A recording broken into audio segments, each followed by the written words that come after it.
Kalau kita mau menyelesaikan masalah-masalah bangsa dan negara, sebaiknya kita atau seyogyanya kita melihat bagaimana sebetulnya sejarah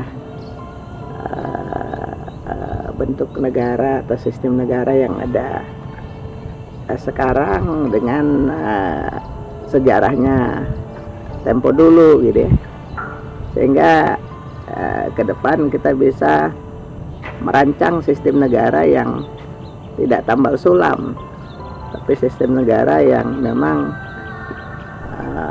di samping komprehensif juga bisa melihat keberhasilan dan kegagalan sistem yang selama ini terjadi di berbagai negara di dunia, termasuk di Indonesia. Baiklah, kita mulai dengan cerita tempo dulu gitu ya. Dulu pada saat negara belum terbentuk, itu kan kehidupan masih sangat barbar. Jadi masyarakat yang sangat jahiliyah yang kemudian mengalami keberaturan atau keteraturan dengan adanya orang kuat yang kemudian membentuk apa yang disebut dengan kerajaan-kerajaan. Nah, itu yang kemudian beralih menjadi apa yang disebut dengan monarki, sistem negara monarki. Nah, pada perkembangan berikutnya sistem ini kemudian berkembang menjadi sistem yang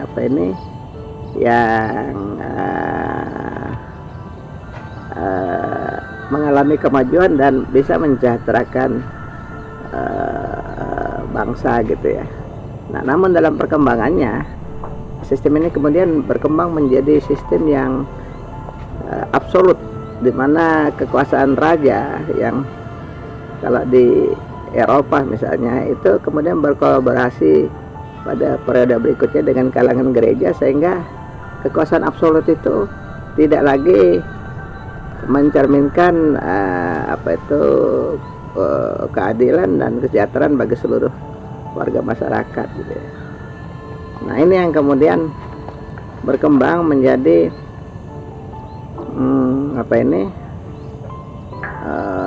kalau riwayat yang lebih jauh lagi ke belakang kan sebetulnya pada periode sekitar beberapa ratus tahun sebelum Masehi itu kan tokoh konseptor negara atau pemikir-pemikir, para filosof negara itu adalah Aristoteles, Plato dan Socrates ya. Jadi tapi itu di masa yang lalu yang kemudian berkembang dengan jadi kerajaan dengan basis negara kota di Athena, kemudian jadi negara yang berbasis katakanlah republik gitu ya, dimana karena sudah makin luas wilayahnya sehingga negara itu di dalam rakyat membentuk pengurus atau pengurus negara itu kemudian menunjuk wakil rakyat. Nah, itu yang kemudian dimulainya sistem wakil rakyat sebetulnya di situ beberapa ratus tahun sebelum Masehi gitu. Nah, ini yang kemudian berkembang kemudian menjadi Republik Romawi ya, kemudian belakangan kemudian di Eropa berkembang juga kerajaan-kerajaan yang kemudian karena kekuasaan absolutnya itu dianggap oleh kalangan pebisnis atau cendekiawan sebagai suatu kekuatan atau tata cara yang tidak adil, kemudian timbul gerakan-gerakan protes ya, yang kemudian menimbulkan sistem negara yang sekarang disebut dengan sistem negara yang demokrasi. Jadi artinya kekuasaan absolut raja itu kemudian dipecah menjadi kekuatan eksekutif, legislatif, yudikatif.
itu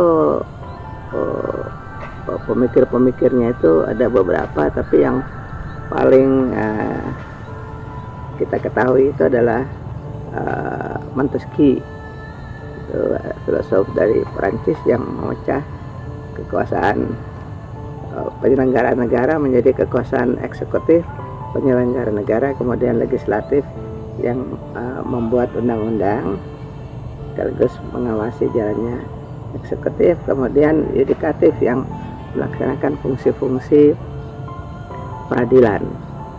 Nah, ini yang kemudian dari abad ke-18 mewarnai, dengan adanya revolusi Prancis, mewarnai sistem ketatanegaraan di dunia, ya.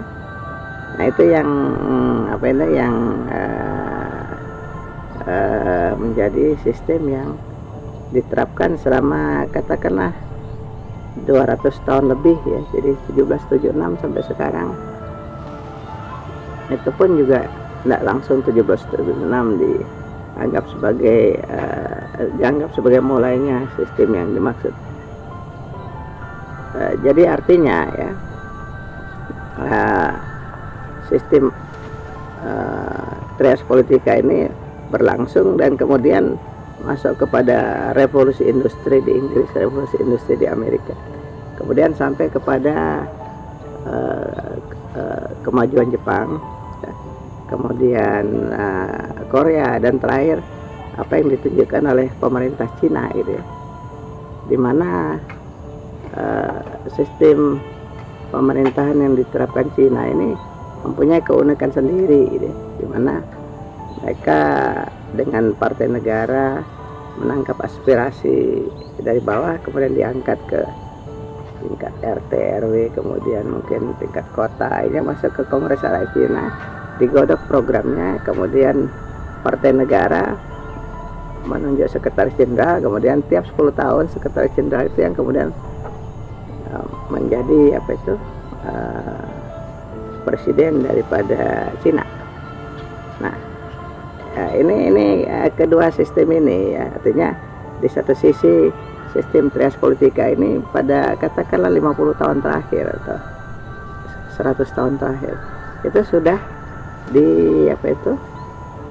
di sistem representatif yang didasarkan kepada wakil rakyat, di mana tiap golongan yang ada di masyarakat itu kemudian menunjuk wakil rakyat, ya. Nah, wakil rakyat ini yang kemudian membentuk lembaga legislatif. Lembaga legislatif ini yang kemudian membentuk pemerintahan. Nah, pemerintahan yang didasarkan pada koalisi daripada partai-partai yang tadinya memenangkan pemilihan umum, ya. Nah, ada yang presidensial, ada yang parlementer. Tapi intinya bahwa wakil rakyat yang ditunjuk oleh rakyat itu yang kemudian memainkan peranan sehingga pemerintahan terbentuk maupun lembaga legislasi yang terbentuk. Nah, apa yang terjadi? Sistem representative government ini itu di satu sisi selama katakanlah 100-200 tahun di dalam masyarakat itu kan ada representatif daripada golongan-golongan, dah. Tapi di sisi lain ada kelompok minoritas yang kita sebut dengan kaum entrepreneur. Nah, kaum entrepreneur ini walaupun minoritas, dia kemudian menguasai sumber-sumber produksi yang kemudian menjadi suatu kekuatan ekonomi yang menentukan pertumbuhan ekonomi dari negara tersebut. Nah, kekuatan inilah yang kemudian mendominasi negara secara ekonomi, yang kemudian mengkonversikan dirinya ke dalam melibatkan dirinya ke dalam sistem politik karena kekuatan uang yang dimiliki. Sedemikian rupa sehingga kebijakan negara pada gilirannya tidak lagi ditentukan oleh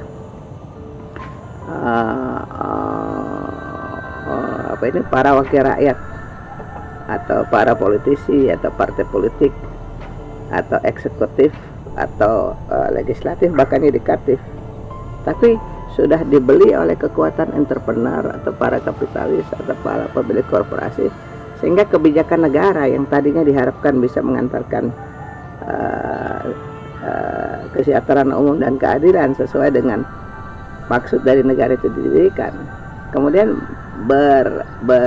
metamorfosa menjadi negara yang mensejahterakan segelintir orang pemilik modal. Jadi korporasi pemilik modal. Nah, ini yang kemudian menimbulkan permasalahan baru, karena banyak negara di dunia dengan sistem trias politika atau yang disebut dengan representative government, itu tidak lagi representative government, tidak lagi menjalankan fungsinya untuk mensejahterakan rakyat seperti yang diperintahkan oleh mukadimah atau preamble daripada hampir semua konstitusi di dunia. Nah, metamorfosa ini yang kemudian menyelewengkan fungsi negara untuk kepentingan segelintir. Nah, ini yang menjadi gejala yang terjadi di banyak negara termasuk di Indonesia, seperti yang kita lihat pada katakanlah masa pemilu sekarang, pada saat pemilihan legislatif DPR, kemudian pada saat pemilihan pimpinan MPR. Jadi partai-partai yang kalah kemudian membentuk koalisi yang bisa, kalau tidak di manage secara baik, bisa menjegal semua program-program daripada pemerintah yang diset oleh presiden terpilih gitu. Nah, ini gimana solusinya gitu ya. Nah, ini yang menarik untuk kita bahas bersama gitu. Itu yang pertama. Nah, kemudian yang kedua, bagaimana ini bisa diselesaikan gitu, agar supaya penyelewengan yang dilakukan oleh wakil rakyat atau partai politik atau katakanlah parlemen atau katakanlah MPR yang bisa dipakai untuk mengganjal program-program pemerintah ini bisa dihentikan. Nah, itu yang saya kira yang paling pokok. Nah, ini yang kemudian menimbulkan pemikiran bagaimana sebetulnya sistem negara yang tidak lagi didasarkan kepada wakil rakyat, dan itu kebetulan dimungkinkan kalau kita lihat Pancasila kan. Kalau kita lihat mukadimah Undang-Undang Dasar 45, itu kan ada tujuan bernegara atau amanah adil makmur. Kemudian kedua, ada nilai-nilai Pancasila yang harus dipenuhi oleh penyelenggara negara dalam rangka melaksanakan aktivitas untuk mencapai tujuan bernegara. Nah, di dalam sila keempat Pancasila itu dinyatakan kerakyatan yang dipimpin oleh hikmah kebijaksanaan dalam suatu musyawarah straight miring perwakilan. Nah, di sini ya, ini menunjukkan sebetulnya kejeniusan daripada the founding fathers yang bisa membuat Pancasila sedemikian jenius ya, sehingga di sila keempat itu dinyatakan bahwa kerakyatan itu dipimpin oleh suatu hikmah kebijaksanaan dalam suatu permusyawaratan straight miring atau perwakilan. Jadi kalau misalnya dilihat bahwa pemerintahan sekarang itu tidak lagi berfungsi seperti apa yang diharapkan, artinya produktivitas bekerjanya itu sangat rendah. Nah, ini kesempatan untuk kita merubah sistem yang sedemikian rupa untuk, kalau dianggap sistem representative government atau wakil rakyat yang berkolaborasi membentuk katakanlah legislatif, kemudian legislatif berkolaborasi memajukan calon presiden, itu dianggap sudah tidak efektif.